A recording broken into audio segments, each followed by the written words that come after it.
espero que las grabaciones les sean útiles, sobre todo para el examen.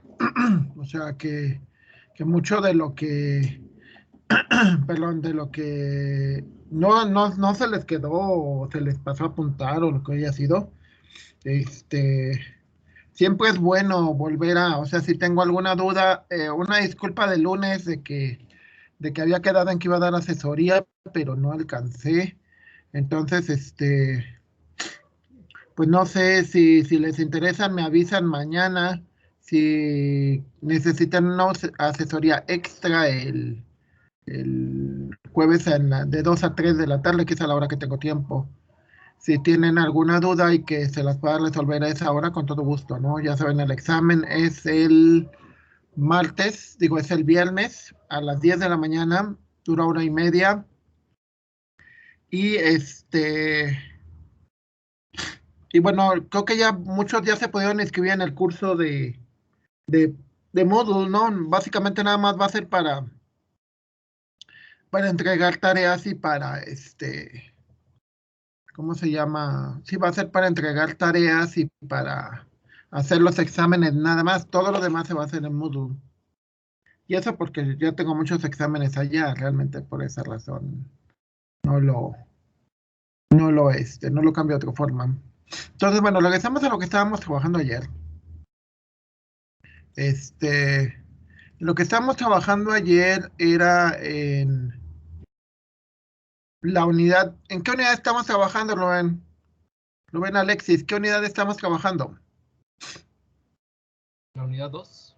La unidad 2 y se trata de Conjuntos, unión. conjuntos. Para ti, ¿qué es un conjunto y qué lo aplicas en tu vida real?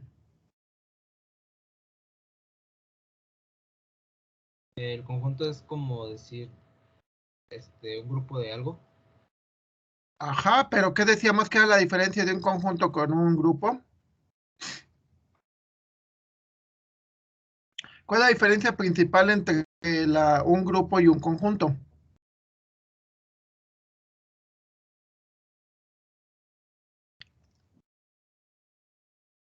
¿Cuál es la diferencia principal, compañeros, entre un conjunto y un grupo?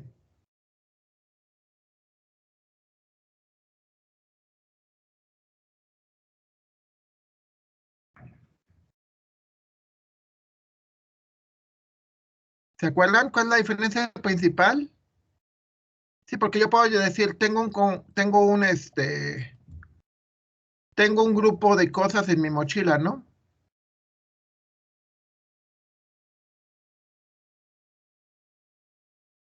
Que los conjuntos tienen algo en común y los grupos no. No necesariamente tengan algo en común, es cierto. Muchas veces ustedes van a ver el concepto de bolsa. Una bolsa es aquella que es un grupo de elementos que no necesariamente tienen algo en común. ¿Sí? Entonces veíamos antier las operaciones de subconjunto, veíamos los conjuntos especiales como el conjunto universo, el conjunto vacío, ¿sí? El conjunto universal, veíamos las operaciones, veíamos lo que es la unión, intersección, diferencia. ¿Sí?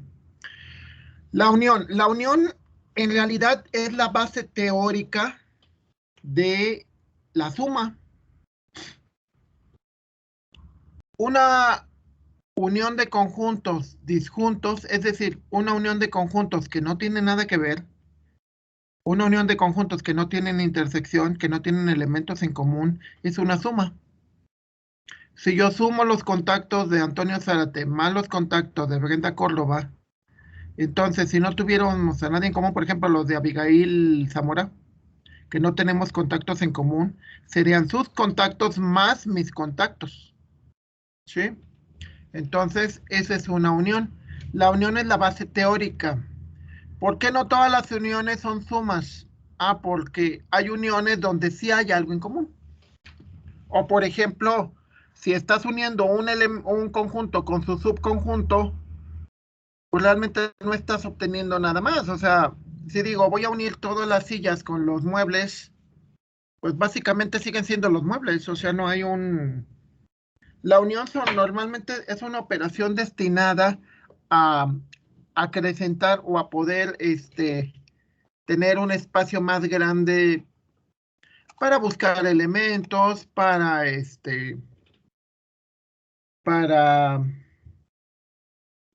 sobre todo eso, para tener más elementos en el conjunto, para acrecentar el conjunto, sería la palabra correcta, para hacer conjuntos más grandes. Eso es una unión. La intersección son los elementos comunes.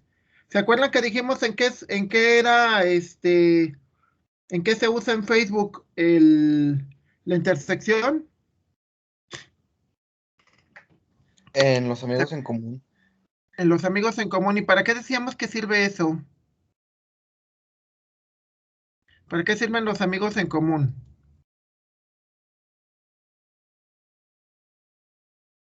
¿Para qué sirven, compañeros?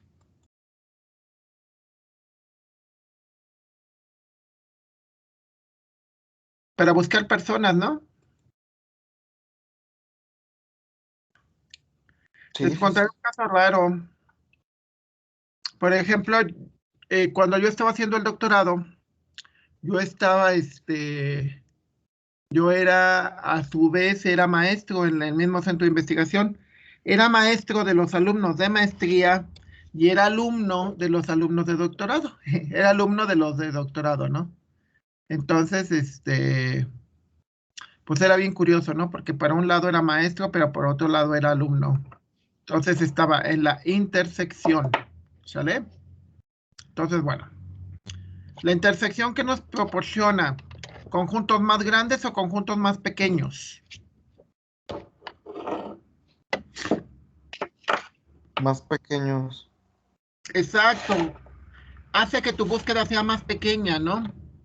O sea, dices, a ver, quiero un trabajo que paguen bien y que sea aquí en San Luis y que no trabaje los sábados y que programen solo en Windows. Es un I. Y lo que vas haciendo es un conjunto, porque al final de cuentas, todos siempre se generan conjuntos más pequeño, más pequeño, más pequeño. Al revés, que dijeras, quiero un trabajo que sea, pues donde sea, que sea en cualquier plataforma, o sea, puede ser en Windows, Linux, Android, Mac, etcétera. Puede ser que bueno, que sí paguen entre tanto y tanto, ¿no? Tampoco tan poquito. Entonces, si nos fijamos, el conjunto sería más grande. El espacio de búsqueda, el conjunto, al ser más grande, pues hay más posibilidades, ¿no? O sea, claro, depende el caso. En las áreas de computación, en concreto, si tú te especializas en algo de lo que tiene mucha demanda, o sea, por ejemplo, imaginemos que tú te especializas en en la algorítmica, pues en los centros de investigación tiene demanda, pero muy poca. ¿Qué es lo que tiene ahorita muchísima demanda y que les digo, por ejemplo, un exalumno que trabajó como 10 años en Oracle, se acaba de ir a Amazon en Estados Unidos, se fue a trabajar allá. Pero dicen, bueno, el chavo era muy inteligente, sí es muy inteligente, eso sin dudar. Pero ¿qué fue lo que yo creo que le ayudó muchísimo a especializarse y a irse a Estados Unidos? Él, o sea, lo que le ayudó mucho fue que él empezó a hacer intersecciones de varias áreas y eso lo hicieron mejor, o sea, lo hicieron un mejor candidato para un mejor puesto. Por ejemplo, ahorita una de las cosas que más se están usando, tanto en la inteligencia artificial como en la otra área que se llama ciencia de los datos. Ciencia de los datos es una ciencia de intersecciones. ¿Por qué es de intersecciones? Ah, porque tienes que saber de computación, o sea, tienes que ser bueno en base de datos y tienes que ser bueno en estadística y también tendrías que ser bueno en métodos numéricos. Entonces, y bueno, idealmente también tendrías que ser un muy buen analista. Entonces, eso sí, todos esos juntos, el número de personas que tienen esas habilidades son muy pocas. Entonces, los pocos que tienen, pues tienen tienen el empleo asegurado por lo menos unos 10 años. Entonces es algo bueno que tengas todas esas intersecciones. La intersección lo que te hace es vas eliminando todo lo demás y solamente vas buscando aquellas cosas que tengan varias características. Imaginemos un carro, ¿no? Por ejemplo, digo, a ver, los carros que se vean bonitos. Segundo, los carros que tengan colores bonitos, que no gasten mucha gasolina, que no sean tan caros, que su mantenimiento no sea tan caro. Entonces, todos esos y lo que me van haciendo son intersección, intersección, intersección. Ya al final me van a quedar unos cuantos carros, 2, 3 carros nada más. O sea, suponiendo que yo pudiera escoger, ¿no? Entonces, pues eso es importantísimo. Es importantísimo porque sirve para muchas cosas, ¿eh? O sea, sirve para muchas cosas, no nada más, por ejemplo, en negociaciones, cuando tú tienes los objetivos y la otra persona tiene sus propios objetivos, el ejemplo más claro es cuando los van a contratar.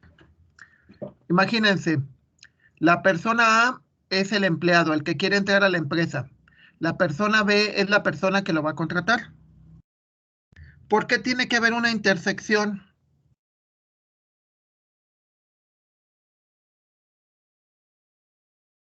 Si hay esa intersección, entonces lo más seguro es que lo contraten, si no, no. ¿Por qué el concepto de intersección es interesante ahí, compañeros? A ver, díganme.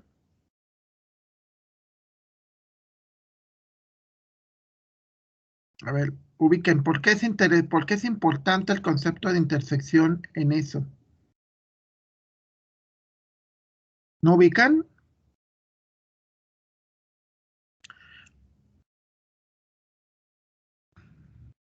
No, como que Porque- no. sí, obvio. Serían las opciones para que lo contraten, ¿no?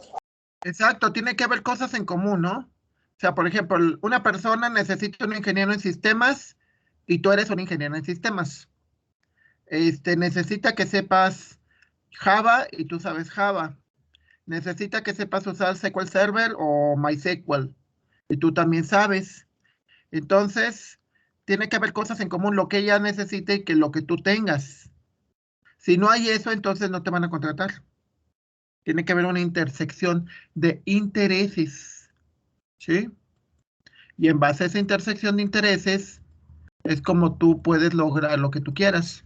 Ahora, veamos la diferencia de conjuntos. La diferencia de conjuntos en que nos dice que un elemento pertenece a un conjunto, pero no pertenece al otro, ¿sí? Es la base teórica de la resta. Y la base teórica de la resta sería este caso, donde A es el elemento inicial y B es el elemento que le quiere restar.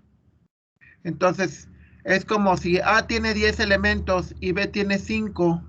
¿Cuántos elementos le van a quedar a A después de la resta?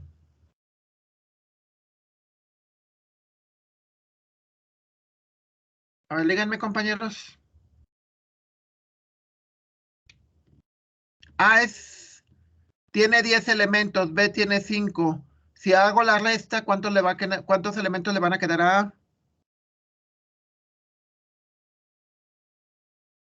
A ver, señores. 5. 5, claro. Porque es 10 menos 5, ¿están de acuerdo? A ver, ejemplos en que se usa la resta. Imaginemos que tengo, por ejemplo, esto lo usábamos en servicios escolares. Imaginemos que el conjunto A son todos los aspirantes y el conjunto B son los que no pasan el examen. ¿Cuáles son los alumnos que van a quedar? Los que van a considerarse para entrar al tecnológico. A son todos los aspirantes, son todos los que hacen examen de admisión.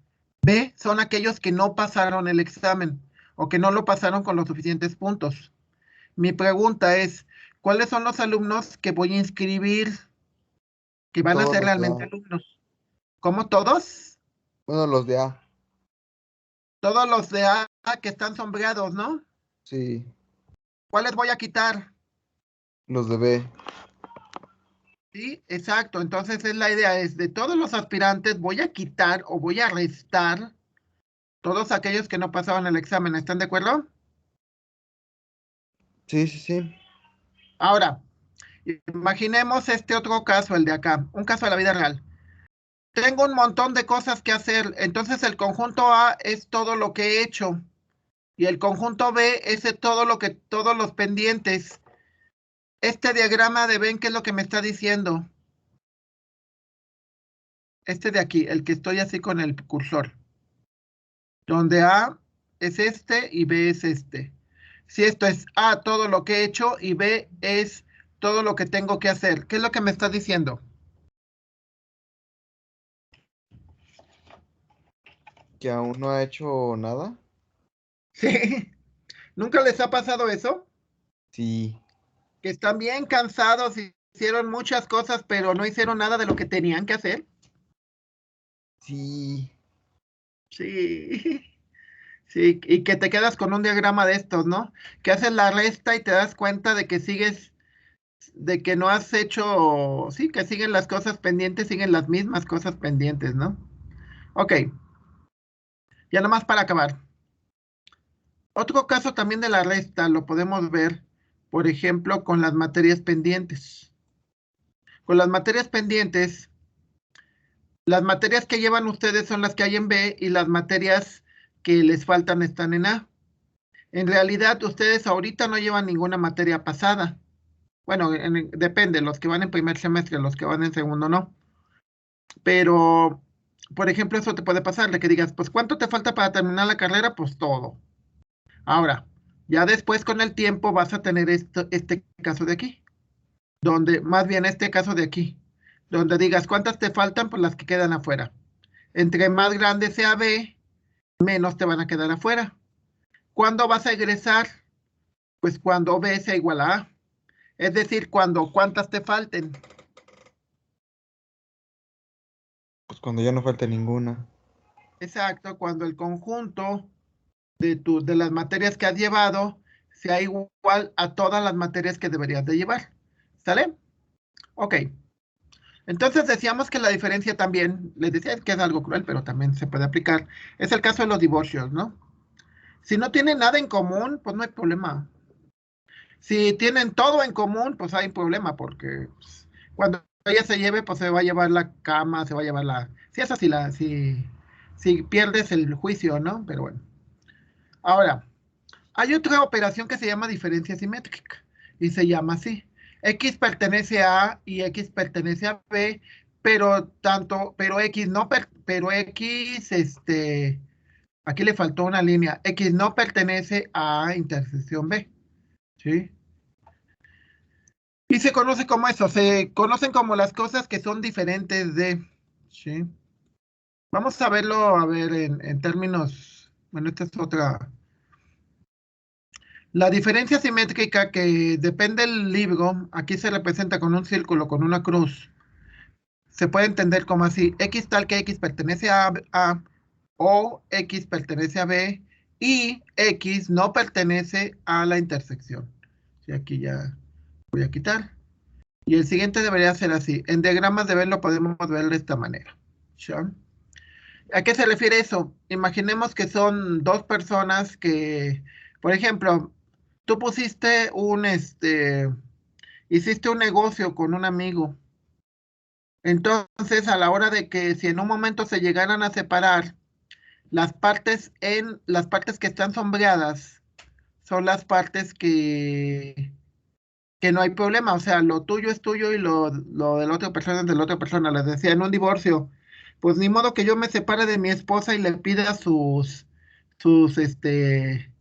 coloretes o sus aretes o la ropa íntima, pues no, digo, eso es de mujer.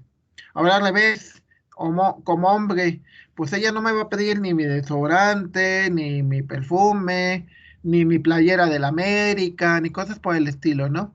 Entonces la diferencia simétrica podríamos decir que son todos los elementos de la unión de conjuntos que no están en la intersección, como se ve aquí también.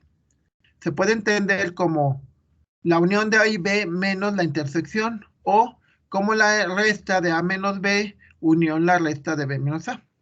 Es decir, A menos B es esta parte, B menos A es esta parte y se unen las dos. Si tenemos el conjunto 1, 2, 3, 4 y del otro lado 4 y 5, podemos ver que la intersección es el 4. Entonces al juntarlos, los juntamos todos menos la intersección y te quedaría 1, 2, 3, 5. ¿Sí? Entonces eso es interesante porque esta operación te permite agarrar aquellos elementos que no son en común. Es lo contrario de la intersección. Y ahorita que me acuerdo también de la intersección. Un caso de la intersección. Imagínense que ya se van a casar, por fin. Y bueno, quién sabe cuánto. Igual no se casan, ¿no? Pero se van a casar y van a ser los invitados a la boda. Entonces pueden ser tres casos. Uno, que todos los amigos del novio estén dentro de los invitados de la novia. Dos, que todos los invitados de la novia y del novio sean diferentes, no hay en común.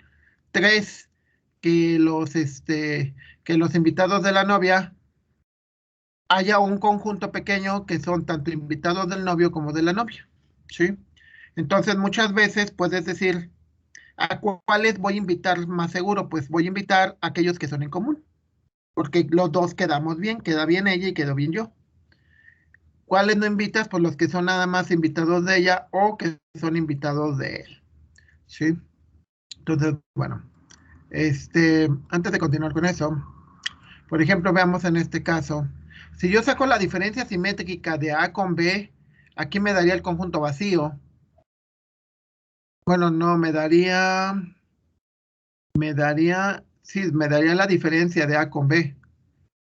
Porque no es cierto, me daría si yo tuviera este caso con la diferencia simétrica, de aquí, me daría el conjunto vacío, porque me dice que todos los elementos o están en A o están en B, pero no están en ambos. Bueno, los elementos de aquí están en ambos. No, me daría la diferencia, o sea, en este caso la diferencia y la diferencia simétrica son idénticos. En este caso de acá, también me diría la diferencia de aquí sería idéntica a la unión de conjuntos, o sea, la unión de este con la unión de este, porque no hay intersección. Y en la de abajo sí, en la de abajo la diferencia simétrica serían estos elementos y estos elementos. ¿Sí? Entonces la diferencia simétrica pues también es útil. Por ejemplo, ¿en qué podría utilizarse? Ahorita se me ocurre que podría utilizarse la diferencia podría servir en un momento dado, la diferencia podría servir para amigos que quizás conozcas. Eso sí podría servir. La diferencia de conjuntos, no la simétrica. La diferencia de conjuntos podría servir porque lo que te podría decir es, si haces la diferencia de tus amigos, de los amigos de Juanito menos los tuyos, te van a dar los amigos de Juanito que no conoces, que no están en tus contactos.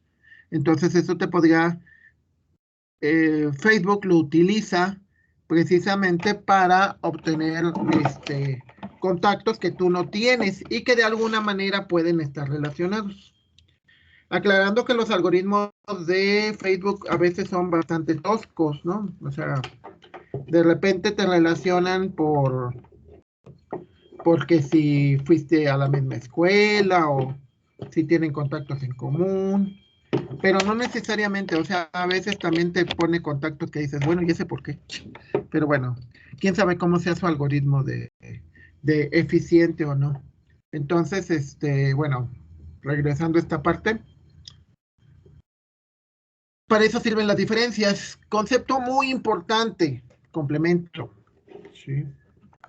Ya ven que están las partes románticas, ¿no? Es que tú me complementas y tú eres lo máximo y no sé qué rollos. Un complemento no es otra cosa más que te dice un elemento que pertenece a y aquí está mal. Es un elemento que no pertenece a, que pertenece al universo y que no pertenece a. Es lo que entendemos como el complemento. ¿Sí? Que aquí tendría que ser una E tachada, ¿no? Déjenme ver si la tengo por aquí, una E tachada. Es aquí. Esta es una E tachada. Entonces el complemento tendría que ser así. Un elemento que pertenece al universo, pero no pertenece al conjunto. No, tampoco se vio. No lo muestro. Bueno, a ver, vamos a ver. Primera parte, complementos. Si yo hago una encuesta entre ustedes y digo, a ver, quiero a... Ay, todos son hombres. Ah, no, no es cierto. A ver, digo, a ver, quiero el conjunto de todos los hombres que asistieron a clase.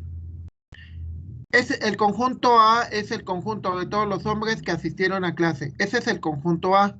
¿Cuál es el complemento? Suponiendo que el universo sea todos los que asistieron a clase.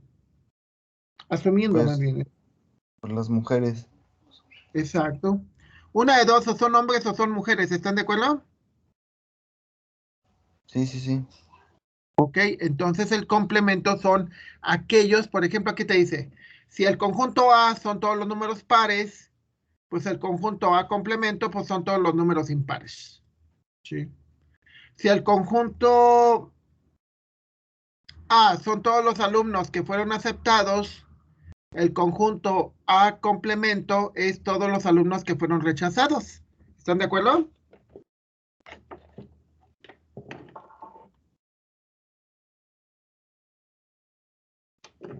Sí, sí, sí. A ver, una pregunta. ¿Para qué pueden utilizar la operación de complemento?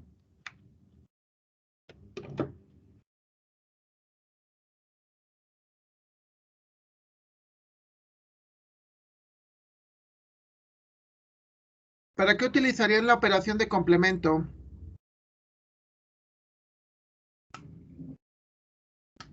Pues quizá en un partido de fútbol, o sea, el que A sea un equipo y B sea el otro. Pues sí, se puede decir, es cierto. Los de un equipo forman el conjunto de los jugadores y los del otro equipo forman el complemento para hacer el universo, ¿no? El universo de posibles jugadores, es correcto. ¿En qué otra cosa podrían utilizarlo?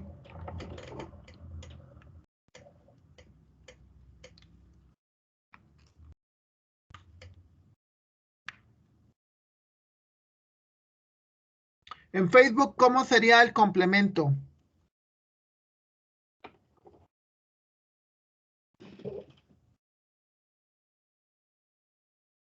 ¿Cómo creen que sería?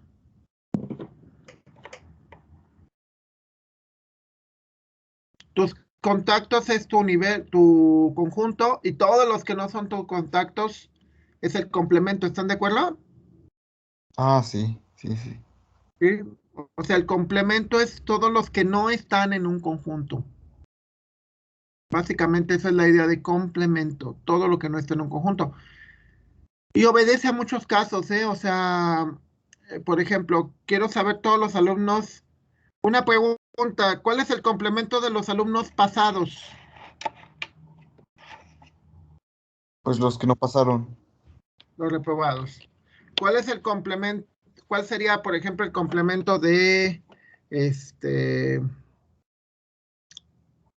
de los que apoyan al gobierno? ¿Cuál es el complemento? Los que no lo apoyan. Exacto. Sí, ya ven que nos han etiquetado mucho de que son los chairos y que son los fifis y no sé qué. Entonces se puede decir que es un complemento, porque no hay una intersección. No hay alguien que sea las dos cosas, ¿no? Ok. Entonces, otro tipo de conjuntos que también son muy importantes y que se supone que nos enseñaron desde la primaria, creo. Por ejemplo, los números naturales. Los números naturales, a ver. Los números naturales, ¿por qué es un conjunto?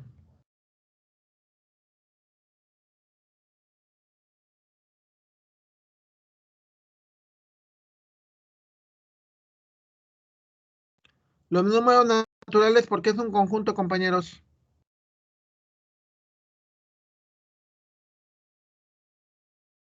¿Sí saben por qué se llaman así? Los números naturales.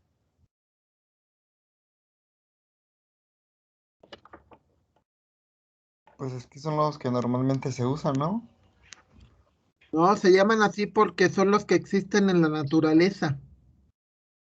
En la Ah, naturaleza no existe el cero, ni tampoco existe el concepto de negatividad. O sea, en la naturaleza realmente, o sea, tú cuentas un árbol, dos árboles, tres árboles, cuatro árboles, cuentas una persona, dos personas, tres personas, cuentas un, un borrego, dos borregos, tres borregos, ¿sí? O sea, cuentas así. Entonces, en la naturaleza, básicamente solamente existen números enteros y positivos, ¿sí? Entonces, los números enteros positivos menos el cero son los números naturales. Son un conjunto porque tienen las mismas características, ¿sí? O sea, todos los números enteros son divisibles entre sí mismos. Todos los números enteros tienen un antecedente y un consecuente. Todos los números, y así, o sea, tienen una serie de propiedades. ¿Están de acuerdo? Entonces se representan con una N mayúscula. Recuerden que los conjuntos se representan por mayúsculas. Z, los números enteros. ¿Cuál es la diferencia entre los enteros y los números naturales? ¿Cuál es la diferencia? de que en los enteros ya existe el cero y los números negativos. Correcto. Entonces, a ver, una pregunta. ¿Yo puedo decir que los números naturales es un subconjunto de los números enteros? Sí, Sí, muy cierto. Hay una cosa que es importantísima y que para los de sistemas es, wow, crucial. El concepto hay un concepto que es indispensable, que es el concepto de integridad. El concepto de integridad en matemáticas y en base de datos tiene que ver con que cumpla las reglas. Entonces, cuando tú defines un conjunto que allá le vayan a llamar tipos de datos y en base de datos le van a llamar dominios, cuando defines un conjunto, tú vas a decir qué valores son permitidos. Sí, por ejemplo, me decía mi hija que ya el registro civil ya dijo que ciertas cosas no le puedes poner a tus hijos. O sea, por ejemplo, no le puedes poner a tu hijo Batman, ni le puedes poner Chayanne, ni le puedes poner Coca-Cola, ¿sí? O sea, son valores no permitidos. Entonces aquí es lo mismo, por eso es importante los números, que sepas cuáles son tus reglas, porque sabes cuáles son permitidos y cuáles no son permitidos.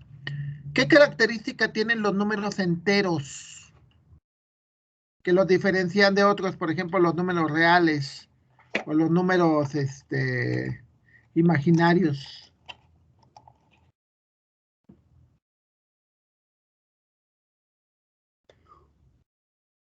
¿Qué características tienen los números enteros?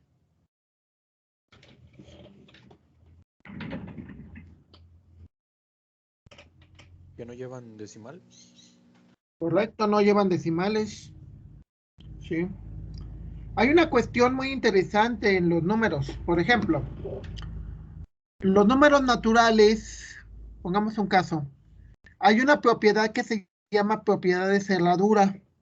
La propiedad de cerradura significa que las operaciones que vas a realizar te regresan elementos del mismo conjunto. Por ejemplo, si yo tengo un conjunto, tengo conjuntos y le aplico una intersección, me va a regresar un conjunto. Si le aplico una unión, me va a regresar un conjunto. Si le aplico ¿cómo se llama? Si le aplico una diferencia, me va a dar un conjunto. Siempre me va a dar conjuntos. Veamos lo que es parecido al concepto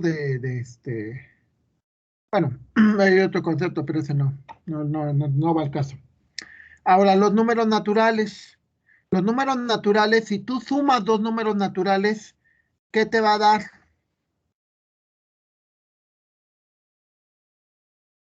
Si tú sumas dos números naturales, o multiplica dos números naturales.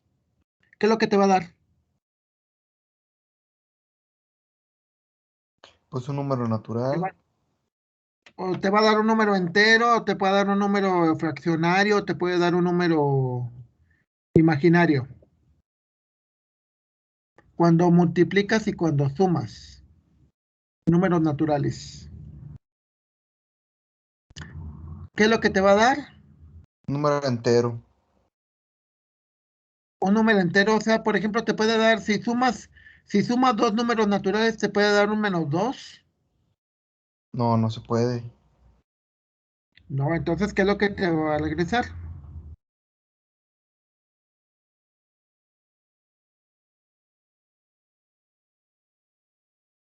¿Qué es lo que ¿Qué qué, es lo que te perdón? va a regresar? ¿Qué es Ah, lo que te va a regresar? ¿Qué tipo de elemento te va a regresar? ¿De qué conjunto? pues del conjunto de los números naturales. Exacto. O sea, si sumas dos números naturales, te va a dar un número natural. Si multiplicas dos números naturales, te va a dar un número natural. Si restas dos números naturales, ¿te va a dar un número natural?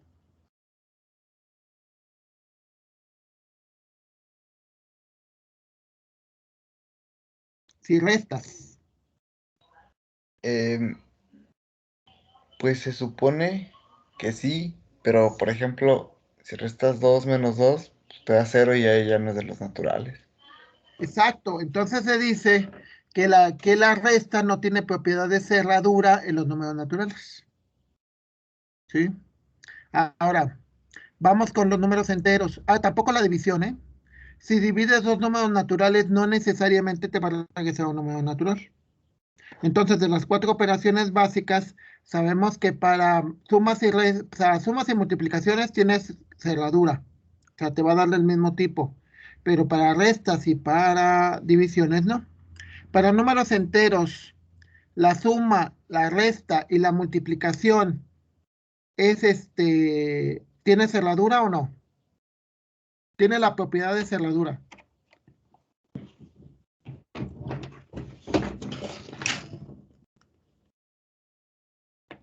¿En los enteros? En los números enteros. De resta sí, La suma también, y la multiplicación. también. ¿Y qué operación no tiene la propiedad de cerradura? La división. Exacto. En la división te pueden dar números que no son enteros. ¿Están de acuerdo? Sí, sí, sí. Ahora una pregunta. ¿Por qué para los de sistemas es importante las propiedades de cerradura?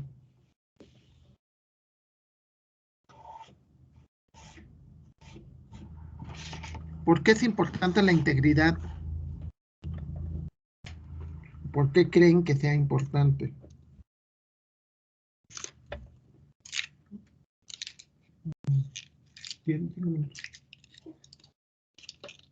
¿Por qué es importante, compañeros? Espérenme tantito.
Una disculpa, pero pues como verán, fue un problema personal y también están en examen. Entonces también urgía ahorita. Ok, regresamos a los conjuntos. Regresando a la pregunta que les hice, ¿por qué es importante para los de sistemas conocer los tipos? Porque en la computación, ya la computadora, cuando vas a guardar un elemento, le das un espacio, o sea, le das un número de bits, un número de bytes, dependiendo el número. Entonces, para los números enteros le das muy poco espacio, le das un byte o 2 bytes a lo sumo. Y cuando son números racionales o números reales, entonces ya le das 2 bytes, 4 bytes, entonces hay más espacio, ¿no? Entonces, por eso es importante saber de, de qué tamaño o de qué tipo de dato estamos hablando, ¿no? Entonces, por eso es importante para nosotros. También es importante porque eso te garantiza cierta integridad. La integridad es de que los datos cumplen las reglas que deben de tenerse, ¿no? O sea, lo que dijimos ahorita de la cerradura es una regla. Entonces, tú ya sabes que para todos los números enteros, siempre se va a cumplir que la resta, la multiplicación y la suma siempre te va a dar un entero. Ahora, el otro tipo de dato sean los racionales. Los racionales es aquellos en los cuales el número se puede representar como dos valores que son enteros y donde Q es diferente de 0. ¿Sí? Un número racional es aquel que se puede representar como P sobre Q, donde Q y P son enteros. Aquí le faltó Q, P. Pertenecen a los valores enteros. Y recuerden que esta es pertenencia. Pertenecen a los valores enteros y Q es diferente de 0, obviamente, porque si no, no es un número racional. ¿El 5 es un número racional o no?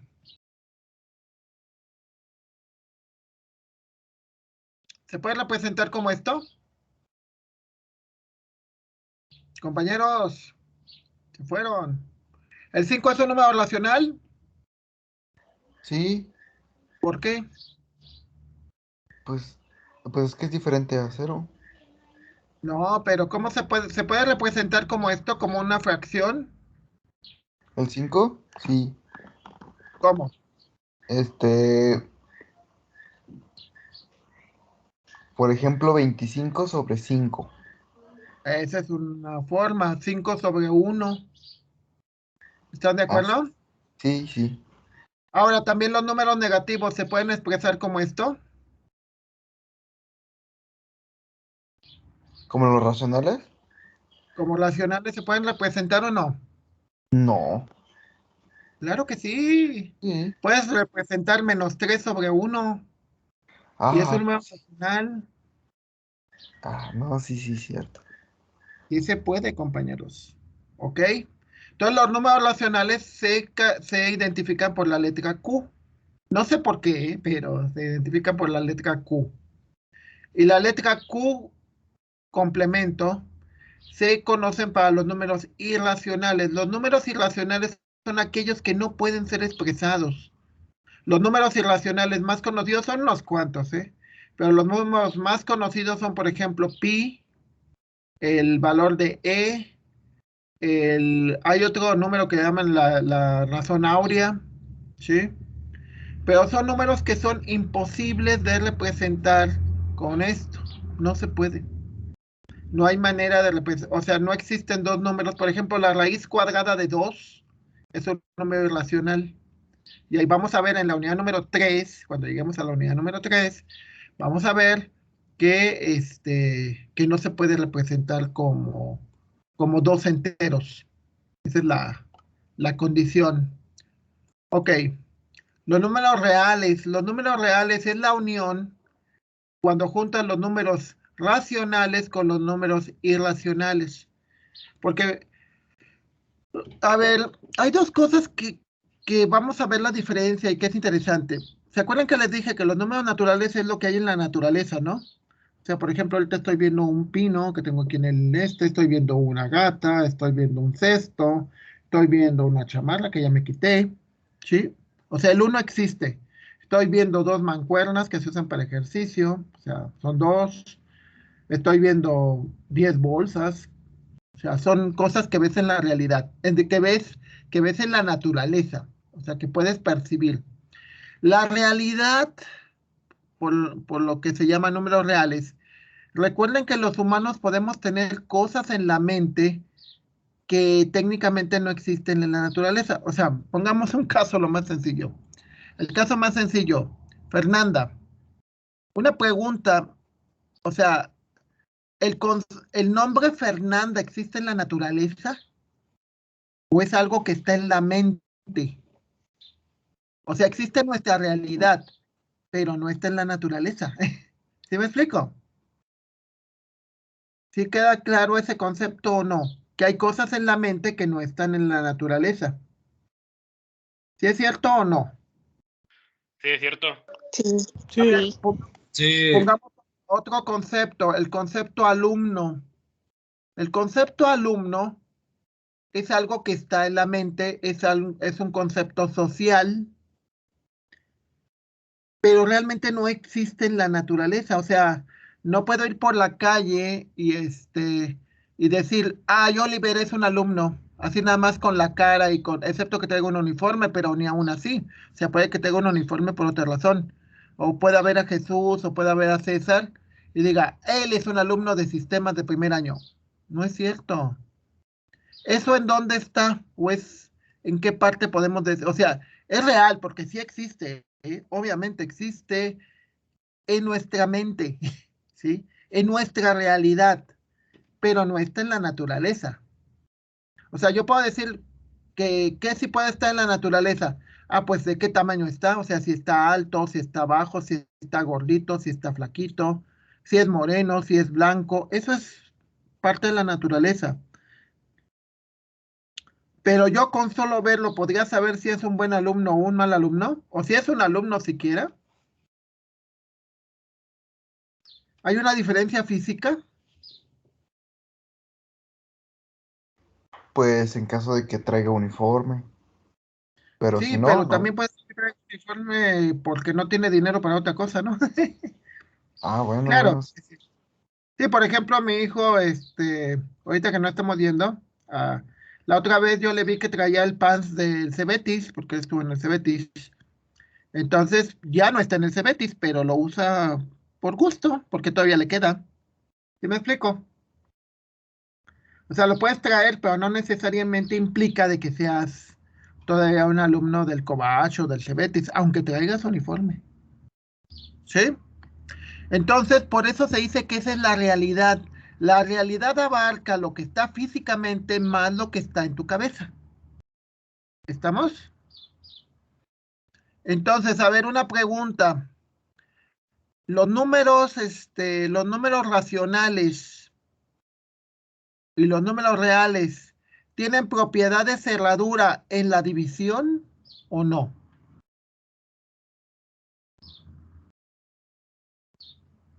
Si divido dos números reales, ¿me va a dar qué?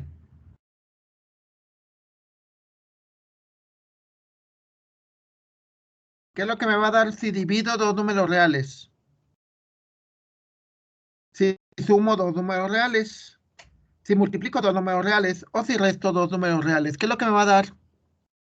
Pues otro número real.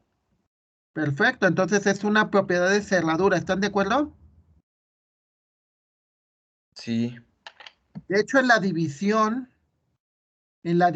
normalmente vas a tener, en la división vas a tener números, desde los números racionales vas a tener una propiedad de cerradura, es decir, normalmente al dividir dos números racionales, creo que ahí sí no estoy tan seguro. En números reales sí.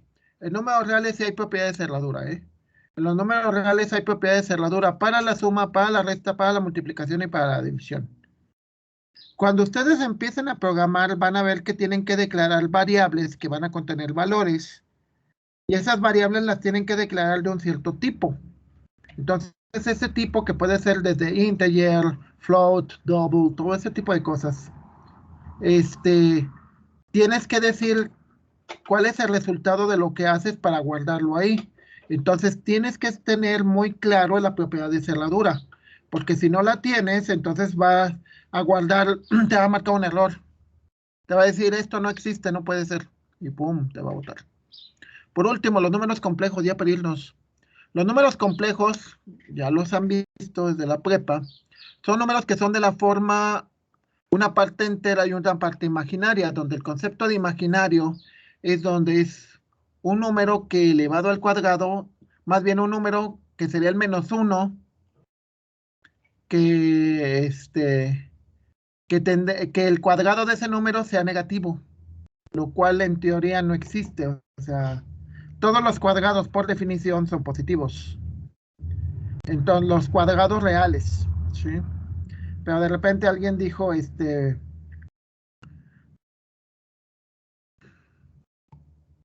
¿sí? Entonces, esos son los números complejos. Entonces, como al final de cuentas cuentan con una parte real, que sería la parte A, entonces los números complejos abarcan todos los reales. Los números reales abarcan todos los racionales e irracionales. Los números racionales abarcan todos los enteros y por lo tanto los números enteros abarcan todos los naturales. Entonces los naturales son un subconjunto de los enteros. Los enteros son un subconjunto de los racionales. Los racionales son un subconjunto de los reales. Y los reales son un subconjunto de los imaginarios, de los complejos, perdón. ¿Ok?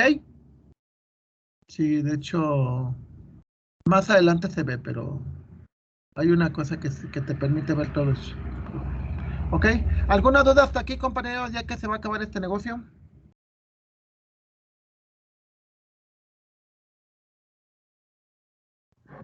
Por No, mi parte, no. ¿Ok? No, profe. Entonces continuamos mañana. Muchas gracias. Sí, Mañana. Gracias, Nos vemos, doctor. doctor. Hasta mañana. gracias.